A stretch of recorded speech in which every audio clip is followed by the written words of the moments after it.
Assalamu alaikum 8th class. Today we will discuss about next topic of chapter number 1 human organ system. First lecture में हमने discuss किया था कि human organ system में हम nervous system को पढ़ेंगे. Nervous system comprises of two parts. First one central nervous system and second peripheral nervous system. Central nervous system में ब्रेन और स्पाइनल कॉर्ड इंक्लूड होता है और पेरिफेरल नर्वस सिस्टम में नेटवर्क ऑफ नर्व्स. आज हम स्टडी करेंगे न्यूरॉन और नर्व सेल को. Today your diary is learn neuron or nerve cell. Neuron or nerve cell is the basic structural and functional unit of nervous system. Nervous system का structural और functional unit neuron या nerve cell है. Neuron और nerve cell एक ही चीज के लिए दो terms यूज हो रही है. Nervous system की formation में जो cell involve होते हैं that are named as neuron और nerve cell. उन्हें हम nerve cell और neuron का name देते हैं.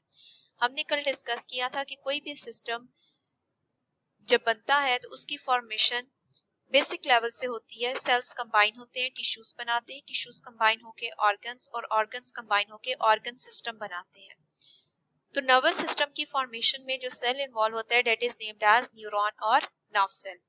न्यूरॉन और nerve cell is the basic structural and functional unit of nervous system. Basic structural और फंक्शनल यूनिट किस तरह से ये नर्वस सिस्टम के. स्ट्रक्चरल यूनिट का मतलब ये है कि ये नर्वस सिस्टम की फॉर्मेशन में इन्वॉल्व है. Nervous system includes brain, spinal cord, network of nerves. तो इन सारे ऑर्गन्स की फॉर्मेशन में न्यूरॉन या नर्व सेल इन्वॉल्व है. और फंक्शनल यूनिट ये किस तरह से है. नर्वस सिस्टम बेसिकली मैसेजेस को सेंड करता है from one parts of body to the other part. तो मैसेज को कैरी करने में, मैसेज को सेंड करने में, बॉडी के फंक्शंस को कोऑर्डिनेट करने में जो बेसिक यूनिट इन्वॉल्व होता है that is named as neuron और नर्व सेल. बहुत सारे millions and trillions of nerve cell combine होते हैं तो ब्रेन और स्पाइनल कॉर्ड की फॉर्मेशन होती है. इसलिए हम कहते हैं कि नर्व और न्यूरॉन स्ट्रक्चरल और फंक्शनल यूनिट है नर्वस सिस्टम का. Next structure of neuron. Structure of neuron को जब हम स्टडी करते हैं तो हम कहते हैं कि न्यूरॉन के फर्दर 4 पार्ट्स होते हैं. First one is dendrite, second one cell body, third one is axon and fourth one is terminal ends of axon. यहाँ आप इस डायग्राम में भी देख सकते हो इसके 4 पार्ट्स हैं. These parts are named as dendrites. ये जो लॉन्ग आपको प्रोजेक्शंस नजर आ रही हैं finger like branches, these are named as dendrites. This main body is named as cell body. ये जो मेन पार्ट है जहां पर ये सारी की सारी प्रोजेक्शंस अटैच हो रही हैं that is named as cell body. And this long part, tube-like part is named as axon. And these are the terminal ends of axon. Each part of neuron has its own specific function. Her part जो neuron का है उसका एक अपना specific function है. Function of dendrite is to receive message. Dendrite का main function, basic function होता है message को receive करना. Dendrite उस एरिया पर होंगे जो टिप्स होती हैं आपके फिंगर्स की या बॉडी पार्ट्स जो आपके बाहर स्किन वाला पोर्शन वहां पे डेंड्राइट्स प्रेजेंट होते हैं. आप किसी भी हॉट ऑब्जेक्ट को टच कर लेते हो, ठीक है, या कोल्ड ऑब्जेक्ट को टच करते हो, कोई चीज आपकी बॉडी के ऊपर गिरती है तो सबसे पहले जो मैसेज रिसीव करेगा पार्ट न्यूरॉन का that is dendrite. Dendrite message को रिसीव करते हैं, मैसेज को रिसीव करके फर्दर कैरी करते हैं towards your cell body. They send message towards the cell body.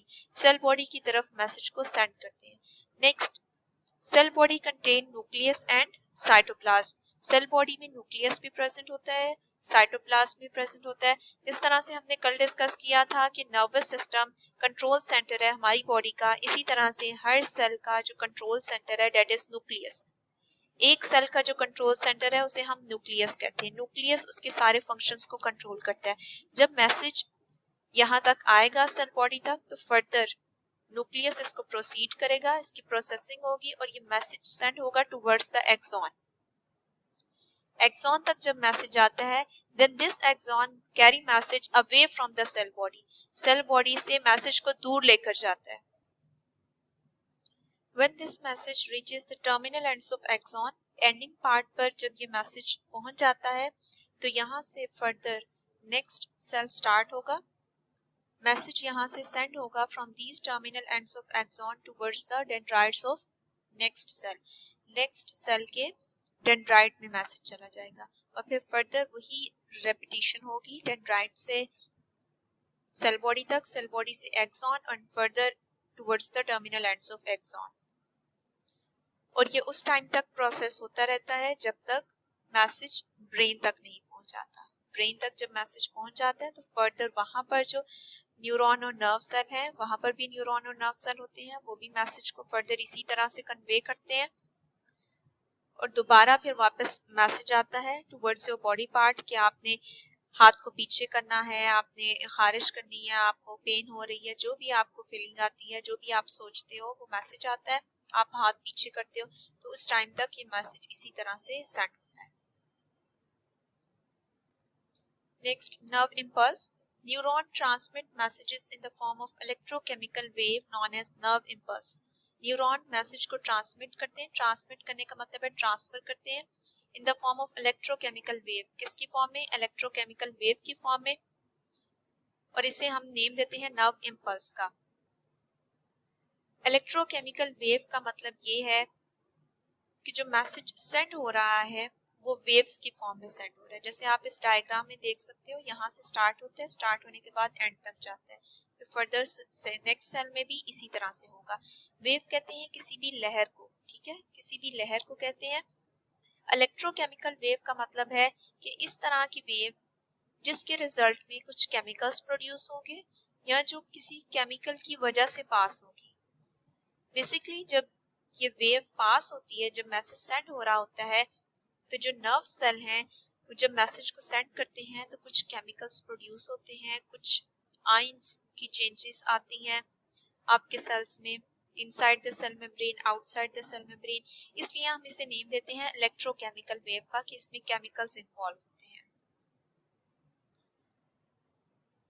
आपने पढ़ा था कि सोडियम आयंस होते हैं, पोटेशियम आयंस होते हैं, तो हमारी बॉडी के अंदर भी वो प्रेजेंट होते हैं। जब नर्व इम्पल्स सेंड होती है तो उस टाइम पर वहां पर चेंजेस आती हैं, ये आयंस सेल के अंदर और बाहर मूव होते हैं, तो उसको हम इलेक्ट्रोकेमिकल वेव का नेम देते हैं।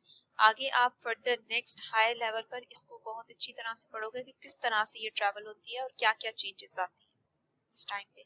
अभी आपने सिर्फ इतना याद रखना है कि न्यूरॉन जब भी मैसेज को ट्रांसमिट करते हैं तो वो इलेक्ट्रोकेमिकल वेव की फॉर्म में करते हैं। इलेक्ट्रोकेमिकल वेव मींस कि वो केमिकल्स को इन्वॉल्व करते हैं इस ट्रांसफर में, नॉन एज नर्व इम्पल्स, और इसको हम नेम देते हैं नर्व इम्पल्स का। और इस डायग्राम में आप देख सकते हो कि किस तरह से मैसेज सेंड हो रहा है। मैसेज इसी तरह से हमेशा सेंड होगा, जब यहाँ एंडिंग पॉइंट तक आता है तो फर्दर नेक्स्ट सेल में चला जाता है, और millions and trillions of cells आपकी बॉडी में प्रेजेंट हैं, नर्व सेल जो नर्वस सिस्टम बना रहे हैं, तो उन सब सेल्स में से इसी तरह से मैसेज सेंड होगा। Now open your books, page number 2, neuron और नर्व सेल। फर्स्ट लाइन के ऊपर आपने डेफिनेशन मार्क करनी है, न्यूरॉन और नर्व सेल को बॉक्स में करेंगे। न्यूरॉन और nerve cell is the basic structural and functional unit of the nervous system. यहाँ तक आपने डेफिनेशन मार्क करनी है। All parts of nervous system, brain, spinal cord and nerves are made up of neurons. यानी कि तमाम के तमाम जो पार्ट्स हैं नर्वस सिस्टम के, वो न्यूरॉन से ही बनते हैं। न्यूरॉन्स ट्रांसमिट मैसेजेस, इसके ऊपर आपने हेडिंग देनी है definition of nerve impulse. Nerve impulse को बॉक्स में करें, यहाँ पर लिखें definition, neurons transmit messages in the form of electrochemical waves called nerve impulses. Next second paragraph, इसके ऊपर आपने हेडिंग देनी है structure of neuron. Structure of neuron की हेडिंग देंगे आप main. First line, the part of neuron which contain nucleus and most of the cytoplasm is called cell body. इस line के ऊपर आपने सब हेडिंग देनी है सेल बॉडी। सेल बॉडी की हेडिंग देंगे। Second line, the fine projections. Projections means extensions. Extension का मतलब होता है किसी चीज को बढ़ाना। The fine projections of the cell body which receive messages are called dendrites. वो प्रोजेक्शंस, वो एक्सटेंशंस, वो एक्सटेंडेड पार्ट, बढ़े हुए हिस्से सेल बॉडी के जो मैसेज को रिसीव करते हैं वो कहलाते हैं डेंड्राइट्स। यहाँ तक आप एंड करोगे डेंड्राइट्स की डेफिनेशन को। Next, a long projection of the cell body, इसके ऊपर आपने हेडिंग देनी है एक्सॉन की। of the cell body which conducts messages away from the cell body is called axon. जो axon से जो सेल बॉडी से मैसेज को दूर लेकर जाते हैं पार्ट, वो कहलाते हैं axon. Last terminal ends of axons, इसको आप बॉक्स में करें. टर्मिनल एंड्स ऑफ एक्सॉन्स को transmit the messages to the next cells. This is the definition of terminal ends of axon. आपने स्ट्रक्चर ऑफ न्यूरॉन की हेडिंग देनी है. Main heading structure of neuron की दोगे और उसमें आपने 4 सब हेडिंग्स बनानी है. First one cell body, second dendrite, third axon and fourth one is terminal ends of axon. Next page पे इंटरेस्टिंग इंफॉर्मेशन है. Impulses may travel as fast as 150 metre per second और as slow as 0.2 metre per second. इसको tick कर ले.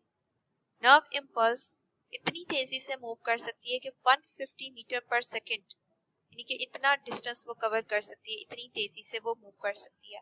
और अगर slow move कर रही है तो फिर 0.2 मीटर पर सेकेंड कवर करती है डिस्टेंस.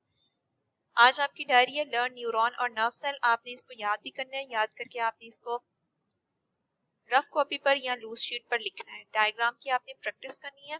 डायग्राम को आप इसी तरह से बनाओगे. सबसे पहले आप स्टार शेप बनाओगे सेल बॉडी और उसके बाद फिर फर्दर इसकी प्रोजेक्शंस बनाओगे. पहले आपने डेंड्राइट्स बनाने हैं और उसके बाद फिर आपने एक्सॉन बनाने हैं. सबसे पहले आप इसका मेन पार्ट बनाओगे, दैट इज सेल बॉडी, और सेल बॉडी से फर्दर फिर आप एक्सटेंड करोगे एक्सॉन को भी और डेंड्राइट को भी. अल्लाह हाफिज.